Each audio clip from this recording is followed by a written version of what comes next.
Vamos lá então, pessoal, tranquilo. Estou aqui para fazer uma live e queria compartilhar com vocês algumas coisas, porque eu e a Raquel a gente tem conversado e a gente tem chegado a alguma conclusão de que a gente precisa compartilhar mais e trazer um pouco mais de entendimento para cá. Não que eu acredite que só o entendimento resolva, né? Porque às vezes a gente fica numa paranoia de ficar buscando entendimento, de ficar buscando saber realmente o que está acontecendo, para a partir daí tomar algumas iniciativas. E às vezes a gente não toma, de qualquer forma. A gente começa, a gente pensa que esse entendimento vai gerar alguma diferença na nossa vida e só serve para nos paralisar, muitas vezes. Às vezes a gente começa na nossa jornada, geralmente quando a gente está lidando com relacionamento, a gente está lidando com o nosso parceiro, nossa esposa, nosso esposo, e a gente fica naquela ideia de que não, eu preciso entender o funcionamento meu para poder entender o outro. E às vezes isso faz algum sentido, mas nem sempre é totalmente necessário que eu precise entender somente o meu funcionamento para começar a prestar atenção no outro. Quando eu começo a lidar com o meu parceiro, com a minha parceira, eu tenho que ter o olhar para ele. E é o que eu quero trazer aqui hoje. Hoje a gente tem lidado nos atendimentos, quando a gente está atendendo alguns casais, quando a gente está atendendo, quando estou atendendo alguns homens, geralmente o que vem são temáticas periféricas, né? A pessoa nunca traz realmente aquilo que ela está passando. Ah, Ricardo, eu estou com um problema exato nesse ponto do nosso casamento. Não, é algo periférico que está acontecendo ali que a pessoa vem e traz. Ah, eu acho que o meu problema é comunicação.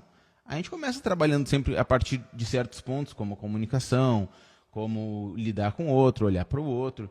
Só que às vezes as coisas são um pouco mais profundas que isso. As coisas são um pouco mais complexas, vamos colocar assim. E uma das coisas que eu notei, que geralmente tem acontecido ao longo dos nossos atendimentos e lidando com o pessoal, é que o imediatismo que a gente tem absorvido para o nosso cotidiano, para a nossa vida, é um dos pontos que tem trazido bastante problema dentro do relacionamento. E o que eu quero dizer com imediatismo? A gente tem acompanhado muitas redes sociais, Instagram, qualquer outra mídia social, e tudo nos parece acontecer de maneira imediata. Por exemplo, eu começo a assistir algo, eu estou dentro de assistindo um vídeo ali, estou scrollando a rede, e no primeiro momento aquilo já me gera uma dopamina, aquilo ali já me gera uma sensação de prazer. Se não me gera aquela sensação de prazer, o que eu faço? Eu já vou scrollar para outro lugar. Já vou seguir para frente, não vou dar continuidade em assistir aquilo ali. E isso é uma dinâmica que o nosso cérebro ele não está preparado para lidar. Infelizmente, a gente foi bombardeado com uma dinâmica moderna que o nosso cérebro ele não está acostumado com isso. E o que acontece? A gente transporta esse imediatismo para todas as nossas coisas.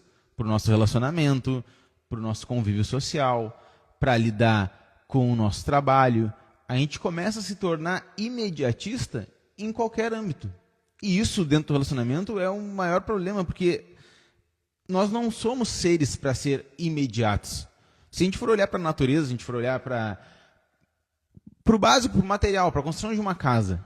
Quando tu vai comprar uma casa, a casa ela não sai pronta. Tu não compra uma casa, hoje tu projetou para fazer a casa e automaticamente aquela casa surge. Não. Leva um tempo, tu faz um projeto, a casa leva um período para concluir o projeto, para depois de concluir o projeto, comprar os materiais, contratar os empreiteiros da obra, construir a casa e a partir daí, 1 ano e meio depois, tu consegue morar na casa. E por que cargas d'água a gente pensa que dentro do relacionamento a gente vai entrar para o relacionamento, vai estar com a outra pessoa ali e a gente vai achar que ao eu informar ela de algo, imediatamente ela vai melhorar. Imediatamente ela vai estar pronta para lidar comigo. Não é assim que acontece.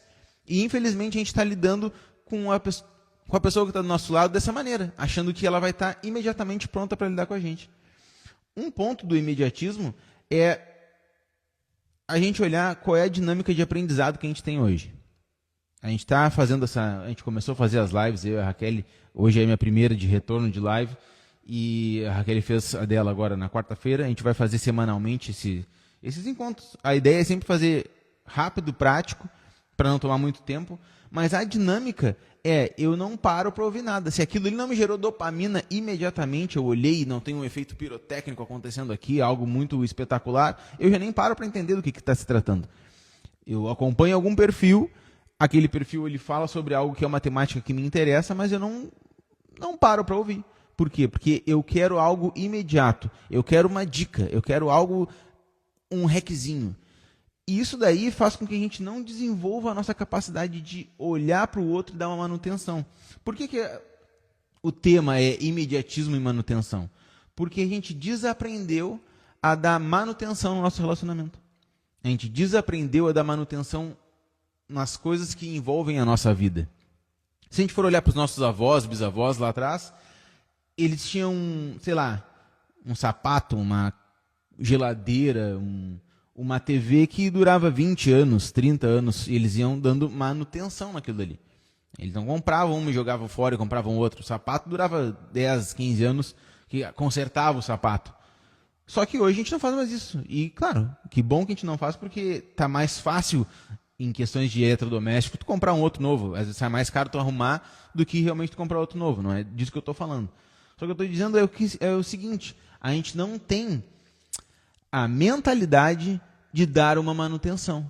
A gente está sempre com aquela mentalidade de que, se não está bom, eu passo para outra. Se meu relacionamento não está bom, eu passo para o outro. Se a pessoa não está fazendo aquilo que eu espero que ela faça, eu passo para outra.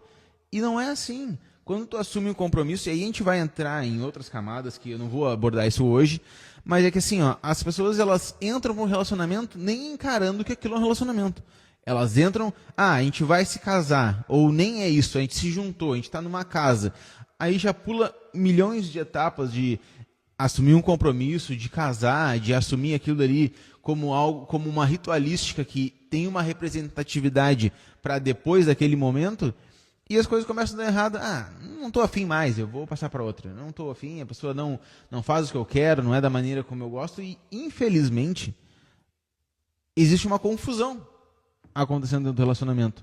Porque as pessoas acham que eu gostar da pessoa, eu estar convenientemente ali com ela durante um período, isso aí tem alguma coisa a ver com amor. Nada a ver. Não tem nada a ver com amor. A gente tem uma distorção do que é amor, a gente tem uma distorção do que é o compromisso com o relacionamento. Por quê? Porque no final das contas a gente vive de uma maneira extremamente imatura. E extremamente ligada à dopamina, extremamente ligada ao prazer imediato, que não faz sentido algum dentro de um relacionamento. Quando eu estou lidando com a minha esposa, eu tenho que estar olhando para a minha esposa, não para mim. Quando eu estou lidando com os meus filhos, eu tenho que estar olhando para eles e não para mim. Uma das temáticas simbólicas que a gente trabalha, a gente adota no nosso programa do For Couple, que é um programa de comunicação, é os temperamentos, é a ciência dos temperamentos. É uma das primeiras ciências simbólicas que eu estudei, e eu acho muito interessante mesmo, porque os temperamentos, eles explicam o teu funcionamento de absorver certas informações e comunicações e responder isso para o mundo. De uma maneira bem simples, tem uma divisão entre quente e frio, úmido e seco, dentro dos temperamentos. E isso daí dá uma proporção da maneira como tu conversa, da maneira como tu expõe aquilo ali. Isso é muito importante, é muito bom quando eu estou olhando para outra pessoa que também está tentando comunicar algo para mim, e eu vejo que ela tem um certo comportamento, ela tem uma maneira de verbalizar, uma maneira de comunicar para fora, algo que quando eu tenho já o conhecimento dessa ciência, que são os temperamentos, eu consigo identificar, olha, essa pessoa me parece que ela é uma pessoa sanguínea, ela me parece que é uma pessoa colérica. Só que no final das contas, para que realmente de fato isso serve? Para eu olhar para o outro e ajudar no desenvolvimento do outro. Nesse comunicar. Só que o que as pessoas fazem quando elas aprendem sobre temperamento? Ou aprendem sobre qualquer conhecimento que crie uma certa roupagem para ela? Ela se veste daquela roupagem e justifica a sua incapacidade de olhar para si para melhorar como que aquilo ali é a identidade dela. Eu sou dessa maneira porque este é o meu temperamento. Eu sou explosivo porque este é o meu temperamento. Eu sou colérico, eu sou aquele colericaço. Ou, eu vou me fechar aqui porque eu sou melancólico, não gosto dessas coisas que tu fala e isso me incomoda. Ou, eu sou meio aérea mesmo porque eu sou sanguínea. Ou, não, pra mim tanto faz as coisas porque eu sou fleumática. Isso daí é só uma justificativa, e isso ainda é imaturidade. Quando estou trabalhando dentro do programa Território Masculino com os homens, eu nem abordo isso daí, porque no final das contas, é meio que pouco importa. Tu tens que absorver a informação, tu tens que entender como é que o outro funciona, e tu tens que entender que tu tens que evoluir como pessoa. Tu tem que evoluir como ser humano, como homem, como mulher. O que acontece? Às vezes a gente está lidando dentro do relacionamento, a mãe com os filhos, e aí ela está olhando para os filhos só que ela não consegue identificar o comportamento do filho. Os temperamentos ajudam. Agora, para ela lidar com um parceiro e se justificar de que não vai fazer algo por causa que ela tem um temperamento, ela tem uma configuração, por causa que eu sou uma pessoa mais sinestésica, ou eu sou uma pessoa desse temperamento, ou porque eu sou desse signo, a gente vai entrar na questão de mapa natal, por exemplo. Cara, isso daí pouco importa.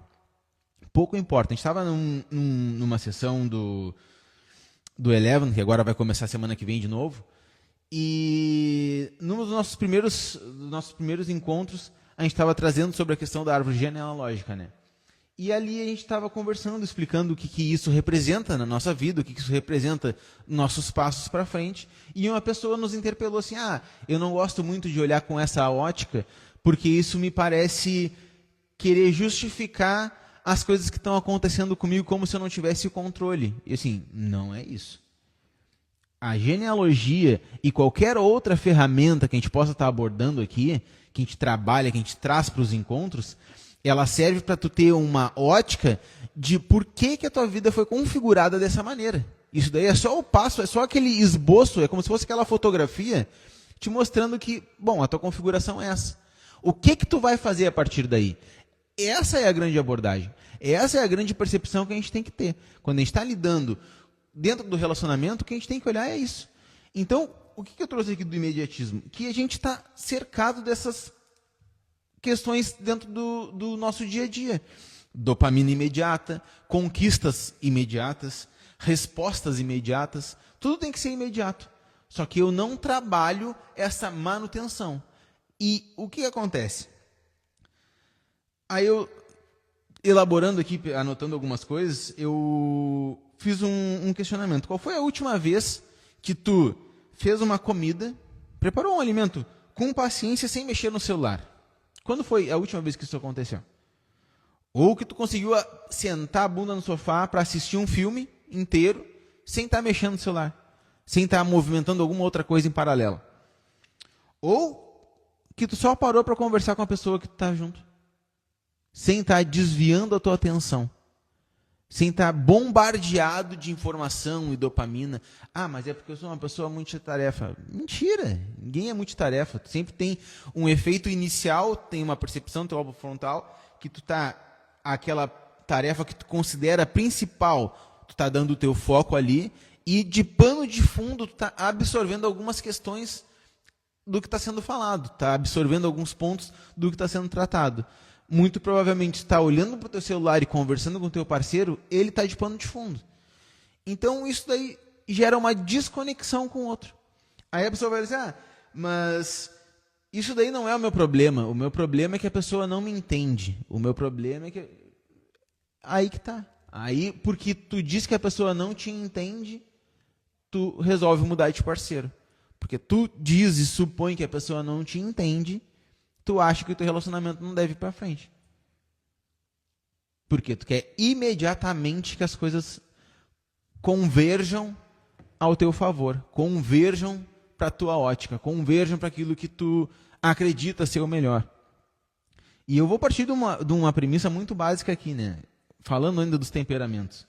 Falar, por exemplo, do meu. Eu sou melancólico. E o melancólico ele tem uma tendência a afirmar para dentro. Ou seja, eu construo questões, eu pego pontos da minha realidade e começo a construir afirmações internas. Só que muitas delas são extremamente erradas. Porque o discurso do melancólico, a maneira de fala é analítica do melancólico.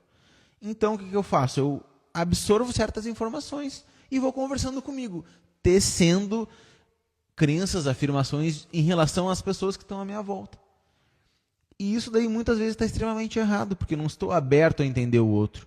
Ou o colérico que afirma para fora, está sempre falando e está ouvindo, entre muitas aspas aqui, porque ele está ouvindo os pensamentos dele e botando para fora. Tu pode ver quando tu fala com uma pessoa colérica, que tu está conversando às vezes com ela, e tu fala algo, e a pessoa assim, não, entendi. Tu quer dizer tal coisa. E às vezes não tem nada a ver com o que tu está falando. Por quê? Porque ela está ouvindo os pensamentos dela e está falando, porque ela não quer te ouvir. Porque ela tem um certo nível de arrogância, de soberba, que ela acha que o que ela está fazendo é mais certo do mundo. E isso entra na dinâmica do relacionamento. Eu não quero me modificar, eu não quero me trabalhar para que o relacionamento funcione, para que a outra pessoa que está aqui comigo se sinta bem, porque eu não acho justo. Eu não acho apropriado comigo. Por que está no relacionamento? Sinceramente. Só para estar beijando, ou para estar transando, ou para estar... não, mas eu prefiro olhar as minhas opções. Eu prefiro olhar para fora, então... E é isso que eu digo. A configuração de relacionamento mudou. O entendimento de que, porque eu preciso me entender, porque eu preciso... É isso que eu digo que às vezes não faz muito sentido, que eu falei aqui no início. Às vezes a gente busca muitos entendimentos, mas as ações práticas que deveriam vir a partir deste entendimento a gente não faz. A gente não age. Nem eu falei aqui, quando foi a última vez que tu fez algo com paciência, que tu cozinhou, ou que tu sentou para conversar com teu marido, mas eu não acho importante. Aí que tá. Sempre acha que aquele momento onde eu tenho um certo nível de compreensão, ele vale mais do que, às vezes, uma construção de anos que funcionou ou que vem dando certo. É que nem a questão, eu vou abrir um grande parênteses aqui, porque não era essa temática, mas eu estava pensando sobre algumas coisas hoje e isso aí veio na minha cabeça, né? Religião, por exemplo. Ou crenças, ou conexão com Deus. Às vezes a gente lida com certas realidades nossas, a gente frequenta certos ambientes, certas religiões, e eu vou botar bem entre aspas aqui, porque a diferença de uma religião verdadeira para uma seita é que na religião o objetivo é te conectar com Deus, é te conectar com a transcendência. Esse é o objetivo da religião. São as práticas que te levam para um nível superior. E a seita não. A seita ela quer te fechar dentro de um bloco, te passar um conhecimento que só vem dali e te dizer que se tu olhar para fora tá errado. Só que o que a gente faz? A gente é tosco, né? A gente como ser humano, a gente é tosco. A realidade é essa. Eu sou, no geral, nós como seres humanos somos toscos. Porque a gente escuta algo e às vezes a gente se questiona, mas questiona as questões erradas. Por exemplo, a pessoa vive um tempo dentro de uma igreja, ou dentro de um templo, ou dentro de qualquer coisa, ouvindo certos conceitos distorcidos, te alienando, e aí porque a tua vida ela aparentemente não vai para frente, tu coloca tudo dentro desse mesmo saco. Aí quando tu, por algum ponto, tu absorve certo nível de conhecimento e que te traz um certo nível de clareza sobre aquela realidade, o que tu faz no primeiro momento? Isso daqui é uma fraude, isso daqui é um charlatanismo, eu vou sair fora disso daqui. E se fecha para a prática. Ou seja, a pessoa se fecha para a prática religiosa, porque ela foi alienada por uma seita que se dizia ser religião, e a partir daquele momento ela se fechou para a prática. Aí tu pergunta para essa pessoa assim, tu tem alguma religião? Não, eu tenho uma espiritualidade fora das religiões. Eu tenho uma espiritualidade indiferente da religião. Aí eu pergunto, e o que é isso? O que é essa prática aí? Aí a pessoa, eu tenho uma conexão ali diária. Quando muito, né? Se a pessoa, eu uma vez por semana ali eu me conecto com algo maior, com o meu interior, e aquilo ali vai para frente. Só que isso aí é só um desvio daquilo que a gente, por ser tosco, por ser idiota, absorveu de uma maneira extremamente errada, achando que aquilo ali era a solução para a nossa vida. Entende? Então, é isso que eu falo. A gente tem uma mania de não conseguir desenvolver um pensamento, de não conseguir analisar as coisas pelo que elas são. E o relacionamento é a mesma coisa. Quando eu engajo no relacionamento, quando eu estou junto com uma pessoa que está ali se disponibilizando para dividir a vida comigo, eu tenho que entender que ela se disponibilizou, que ela se colocou ali para dividir a vida comigo. E eu tenho uma obrigação com essa pessoa. Principalmente se eu decidir casar. Não, a gente vai casar até que a morte nos separe. Isso daí a pessoa já entra com isso como se fosse uma mentira, como se não fosse nada para dentro do relacionamento. Porque no primeiro obstáculo que tem, ela já começa a olhar para fora pensando que, se isso aí não der certo, eu parto para outra. Cadê a manutenção do relacionamento? Cadê eu olhar para mim e achar que, olha, tem coisa que eu estou fazendo que não está muito boa mesmo. Eu não olho para minha parceira com amor, com um olhar além da minha expectativa. Eu olho para ela como ela me deve algo. Ela me deve um comportamento.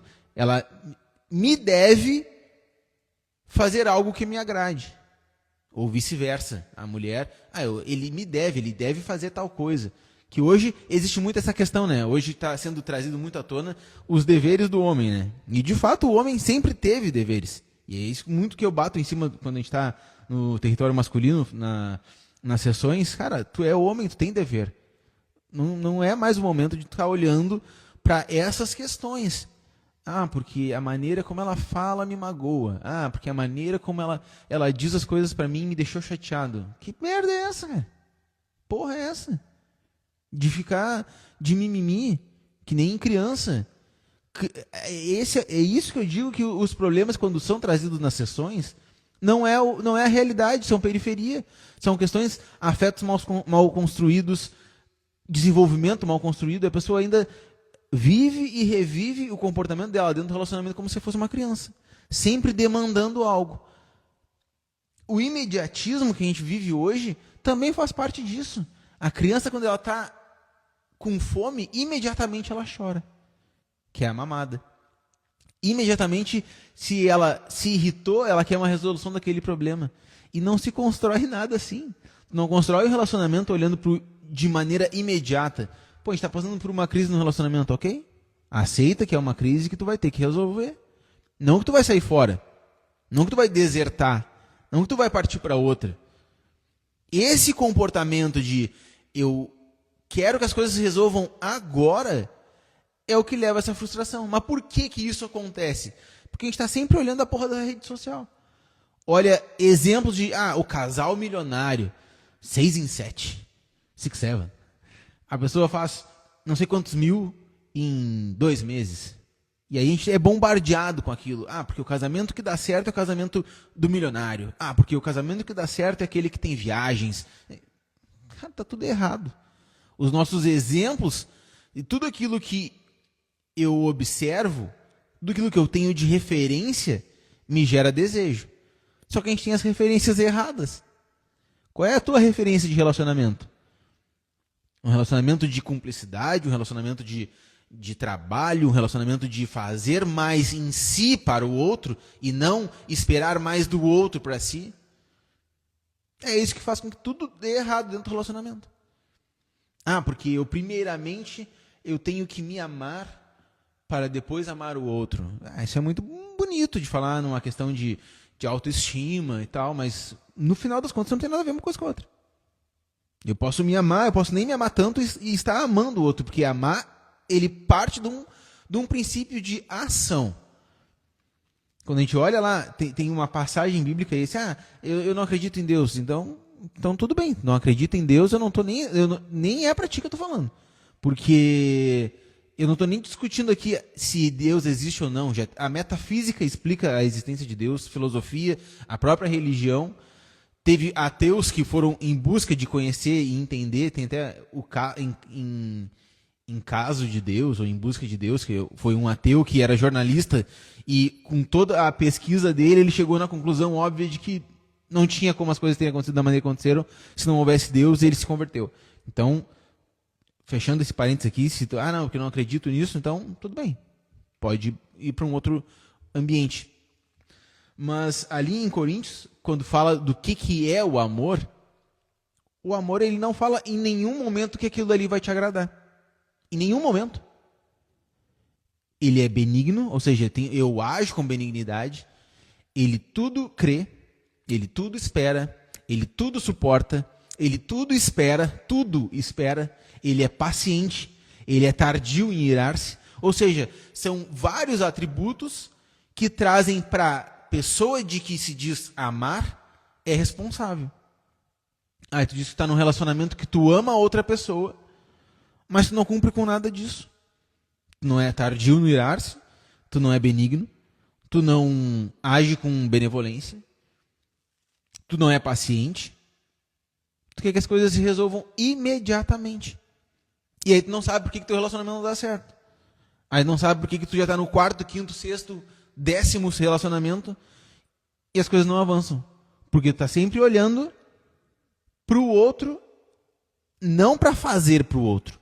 Sempre olhando para o outro na espera de que o outro faça para ti. E aí, Ricardo, mas isso aí parece ser muito desproporcional, né? Muito desequilibrado se uma relação for assim. E? Porque tem muita gente que acredita que o relacionamento ele é 50-50. Muitas vezes, o relacionamento vai ser 1,99, 2,98.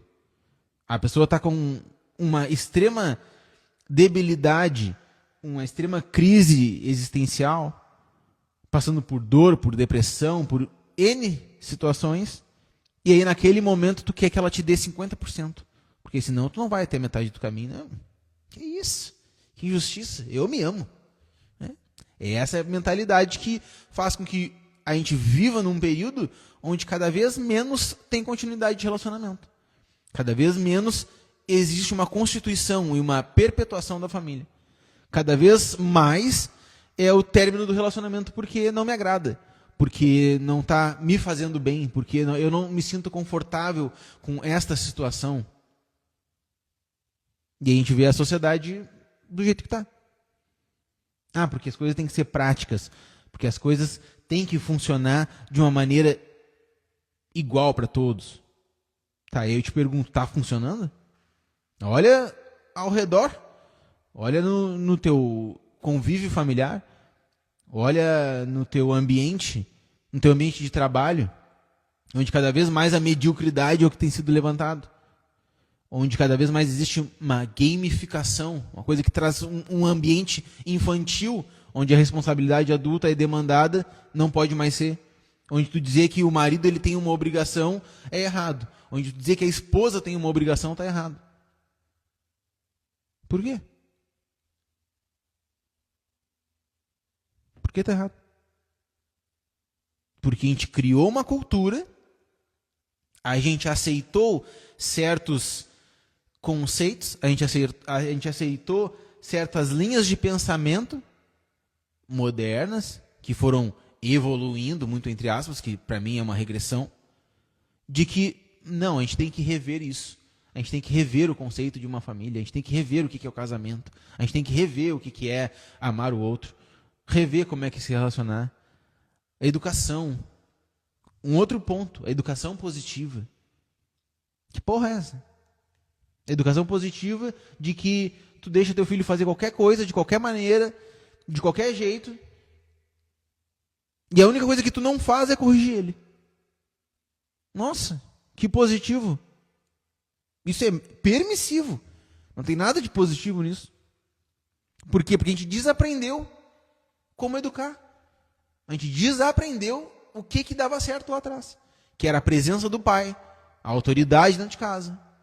A mãe com os ofícios de mãe ali, trabalhando junto, ensinando, sentando a criança. Hoje tem criança de 7, 8 anos que nunca lavou uma louça. Com a faculdade do senso comum, da razão já operando ali, onde a criança ela já tem acesso ao tato, à conexão ali, a desenvolver certas tarefas, e os pais ainda, não, deixa que eu faça com o meu filhinho, que ele não vai fazer nada, nossa, isso aí é trabalho infantil. Que, cara? Que isso? Tá tudo errado. Aí, essa criança tá com 35 anos morando com os pais ainda. Não conseguiu sair do lugar. Por quê? Porque a gente absorve certos conceitos achando que aquilo dali... não, isso aí realmente... Nossa, como faz sentido? Como eu falei aqui, A gente é tosco. A gente acha que por um fragmento daquilo que parece verdade, a gente acredita que aquilo é verdade. Por isso que tanta gente é enganada dentro de religião. Por isso que o relacionamento dá tanto errado, porque a gente pega um fragmento do que parece verdade e assume como se aquilo ali fosse verdade de fato. E aí, por isso que o nosso relacionamento não vai para frente. Porque tudo está sempre superficial. É tudo superficial. Não existe um aprofundamento nas coisas. Eu não quero aprofundar e entender que eu preciso fazer algo. Que eu tenho responsabilidade com algo. Eu tenho responsabilidade comigo, com a minha esposa, com os meus filhos. Ah, eu cheguei chateado hoje. Não vou falar com ninguém. Vou ir para o meu quartinho. Eu não digo que tu tens que chegar, botar a boca nas pessoas, ou que tu tem que chegar e brigar com teus filhos. Tudo bem, tu tens que te centrar, entender. Eventualmente, tu não está num dia bom e... Gente, não estou num dia bom, é melhor eu nem conversar muito. Agora, regularmente, um desafiozinho no trabalho sempre é o motivo de tu chegar em casa e imediatamente te encerrar, ter o teu momento. Aí a gente se pergunta, nossa, o que está acontecendo? Por que as pessoas ficam 10 anos na terapia e não resolve porra nenhuma na vida? Por isso. O Viktor Frankl, ele fala Em Busca de Sentido, no livro, né, que quando ele está desenvolvendo ali nos capítulos da logoterapia, sobre o olhar para o sentido, e um dos pontos que ele traz aí é que o sofrimento tem que ser algo que tu aceita ele. Tu aceita que o sofrimento inevitável da vida, que são as peripécias, a dificuldade, o lidar com realmente questões como perdas, como morte na família, isso não pode te paralisar. Mas tu entende que isso é um nível mais elevado. O olhar de que uma perda não pode te paralisar. Mas um xingãozinho, uma cobrancinha do teu chefe faz com que a tua família pague o pato. Tu chega e xinga teus filhos, briga com a mulher, briga com o marido. O marido chega em casa e está um pouco irritado, num outro cenário. A mulher já fica brabinha, já não recebe ele com mansidão, com paciência, com carinho, com feminilidade. Não, é aquela ideia feminista de que não, eu não aceito isso. Ele não vai falar comigo dessa maneira. Cadê a manutenção? Tudo tem que ser imediatamente conforme eu quero. Tudo tem que ser imediatamente conforme o meu desejo.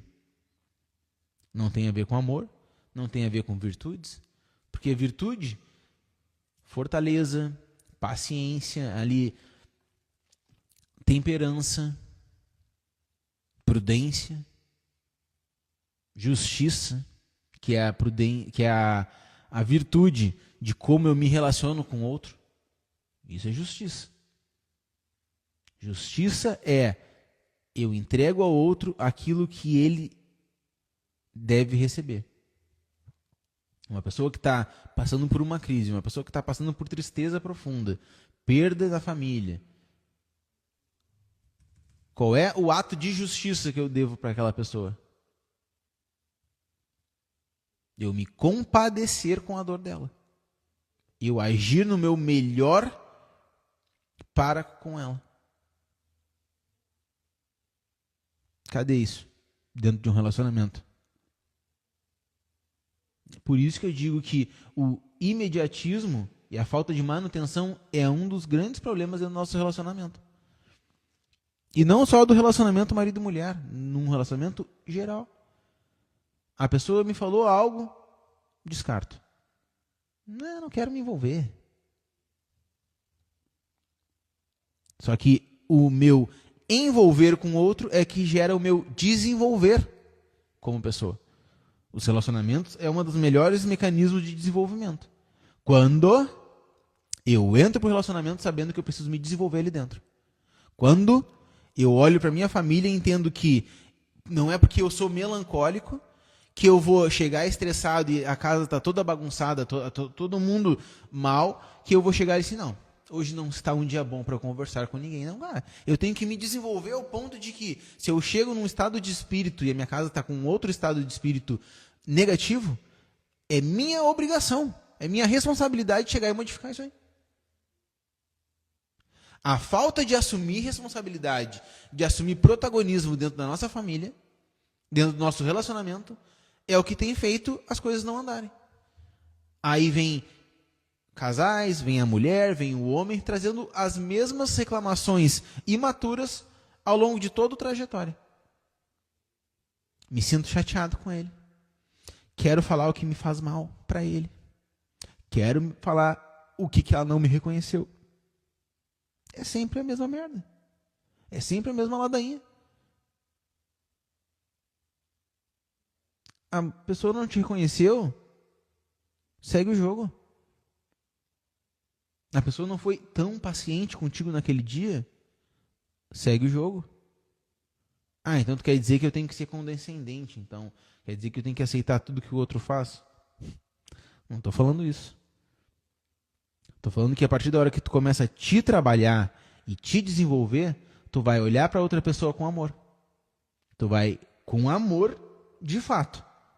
Não com esse amor de hoje, de sentimento, de eu quero aquele calorzinho. Não. O amor verdadeiro. Tu começa a te desenvolver, tu olha para o outro com amor. Aí, olhando para o outro com amor, tu entende que a pessoa está passando por um momento, tu vai te trabalhar e com prudência, que é agir no tempo certo tu vai trazer para essa pessoa as questões necessárias. Mas primeiro tem que olhar para ti. E não olhar para ti naquele sentido de eu me amo em primeiro lugar. Oh, meu Deus. Não. Olhar para ti de eu tenho que me trabalhar em primeiro lugar. Aí depois as coisas começam a melhorar. Eu tinha anotado mais algumas coisas aqui, mas eu queria fazer uma live curta, então não vou dar continuidade. Eu vou ver aqui se tem alguma coisa que realmente é necessário para o momento.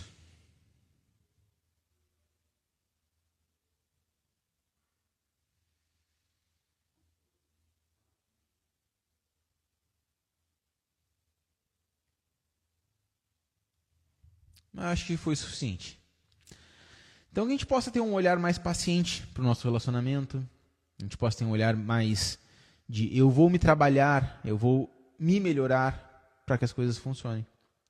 E eu tenho plena certeza que se tu partir dessa premissa, de que o meu relacionamento ele não é algo que eu vou descartar, mas é algo que eu vou trabalhar para que as coisas aconteçam, ele vai melhorar. Experimenta hoje. Agir com presença. Não com esse imediatismo, não com essa barulheira toda. Senta ali, conversa com a pessoa, larga a porcaria do celular, fica um tempo presente, vai caminhar com teu parceiro, vai assistir alguma coisa, vão ler junto, lê uma passagem de um livro aí, conversa, troca uma ideia. Essa falta de conexão, essa falta de manutenção gera esses rompimentos. E todo esse contexto que eu já trouxe aqui. Ricardo falou de tanta coisa misturada, eu não entendi. Então segue o jogo. Continua aqui. Porque aí aos poucos tu vai entendendo. Tu vai pegando uma informação aqui. Vai pegando outra informação ali. Vai construindo um arcabouço ali de entendimento. Isso vai te ajudar. Porra, começou a fazer sentido. É assim. Quando eu e a Raquel a gente ingressou nessa jornada de autoconhecimento, a jornada terapêutica, a jornada de trabalhar em si para se desenvolver pessoalmente, muita coisa a gente não entendia. Muita coisa ainda hoje a gente estuda para entender. Num outro degrau. Mas se eu já entendesse tudo, eu não tinha que estar aprendendo mais nada. Faz sentido? Mais ou menos. Nem tudo precisa fazer sentido. As coisas precisam acontecer, as coisas precisam ser realizadas. Então faz isso hoje. Eu não concordo muito contigo, Ricardo. Não concordo muito com essa linha de pensamento. Tudo bem. Aí eu vou deixar uma última pergunta.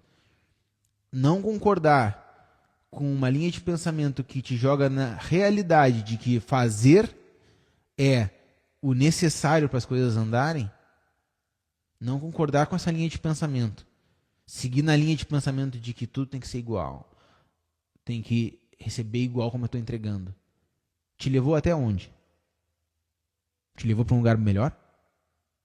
Porque eu tinha essa linha de pensamento. E meu casamento quase acabou. Lá atrás.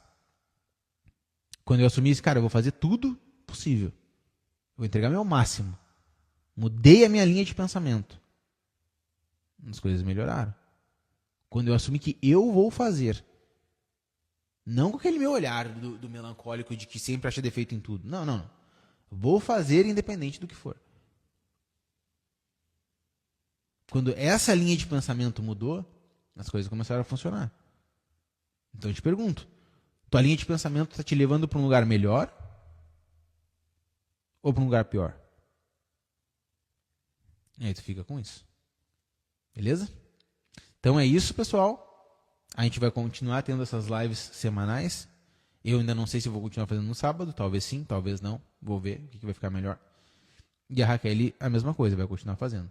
Então, se tu chegou agora aqui, entendeu parte, pegou do meio do caminho, volta, assiste de início, vai ficar salvo. Se eu não fizer cagada aqui no celular e não apagar a live. E qualquer coisa, a gente vai deixar uma caixinha de perguntas depois ali, a gente vai conversando. Beleza? Um excelente final de semana para todo mundo. E fique com Deus.